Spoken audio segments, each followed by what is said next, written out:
বিয়েবাড়ি যাব বলে এত সাজগুজ করে নিয়েছি, তারপরে বাইকে চড়ে চলে গেলাম বিয়েবাড়ি। বিয়েবাড়িটা প্রচুর দূরে আছে, কোথায় জানো? সাততরিয়া, কিশোরগড়ের সামনে। তো মাথাটা ঢাকিয়ে নিয়েছিলাম যাতে চুলটা না খারাপ হয়। তো দেখতে দেখতে গাইস আমরা পৌঁছে গেছি, মানে দেখতে না, অনেকটাই টাইম লেগেছে।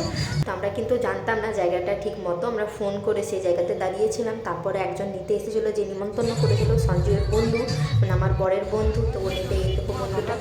তো গাইস এত দারুণ প্যান্ডেলটা করেছিল, মানে বিয়ের পার্লার খুব দারুণ করেছিল গাইস। আর এটা লজ নাকি জানি না, ঢুকতে দুটো মেয়ে ফুল ছেড়াচ্ছিলো, জল ছেড়াচ্ছিলো, তারপরে ঢুকে গেলাম ভিতরে। দারুণ খরচা করেছে, খুব দারুণ। তো দেখতেই পাচ্ছ কি সুন্দর, আর খাবারও খুব ভালো ভালো আইটেম। তো দেখো